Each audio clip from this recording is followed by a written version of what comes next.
சேவை என்பது ஒரு சாதாரண வார்த்தை அல்ல. ஏதோ இனாம் கொடுப்பது, ஏதோ இல்லாதவர்கள் கொடுப்பது என்பது மாத்திரமல்ல. சேவை என்பதில் எழுத்துக்கள் குறைவாக இருந்தாலும் அதனுடைய பலன் மிகப்பெரியது. அந்த சேவை என்பது ஒரு மனப்பக்குவத்தினாலே வரக்கூடியது. உயர்ந்த மனோநிலையை கொண்டவர்கள்தான் அந்த சேவை என்பதை செய்வது என்பது சாத்தியமாகிறது, பொருத்தமாகிறது, விசேஷமாகிறது. சில வார்த்தைகளை, உயர்ந்த வார்த்தைகளை நாம் சாதாரணமாக கையாளுகிறோம். சில சாதாரண வார்த்தைகளை உயர்ந்ததாக கருதுகிறோம். இந்த சேவையானது வெவ்வேறு ரூபத்திலே செய்யப்பட்டிருக்கிறது.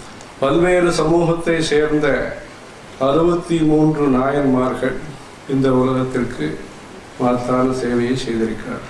1984 வருஷம் 83 வருஷம் கர்னூலிலிருந்து கிளம்பி வேலூர் ஜனகண்டேஸ்வரர் கோவிலுக்கு வந்தபோது அங்கு பெரியவர்களுடைய முன்னிலையிலே 63 நாயன்மார்களுடைய மூர்த்தி பிரதிஷ்டை செய்யப்பட்டது.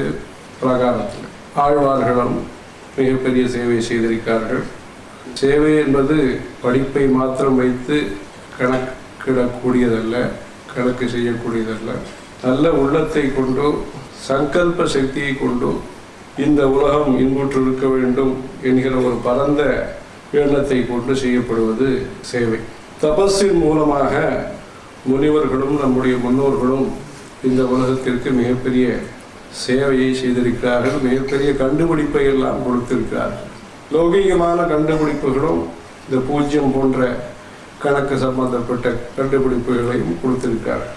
இதெல்லாம் தவத்தின் மூலமாக, அர்ப்பணிப்பு உணர்வின் மூலமாக, சேவையின் மூலமாக சாத்தியமாக இருக்கிறது. பாராட்டை எதிர்பார்த்து அவர்கள் சேவை செய்வது. சேவை செய்பவர்களுக்கு பாராட்டு நடக்கிறது. அது சில பேருக்கு நம்ம நேர பாராட்டுகிறோம். ஆனால் நமக்கு சேவை செய்தவர்கள்லாம் எங்கே இருந்தார்கள் என்றே நமக்கு தெரியாது. எங்கேயோ கோயிலில் இருந்து தவம் செய்து, மௌனமாக இருந்து, உபவாசம் இருந்து கண்டுபிடித்து அதை உலகத்திற்காக அளித்து விட்டார்கள்.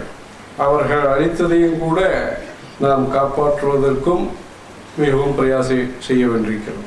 சேவை செய்பவர்களை கௌரவிப்பது என்பதும் அவர்களுக்கு சன்மானம் அளிப்பதும் அந்த காலத்திலிருந்து நடந்து கொண்டிருக்கக்கூடிய ஒரு மரபு. ஹர ஹர நம பார்வதி பதையே.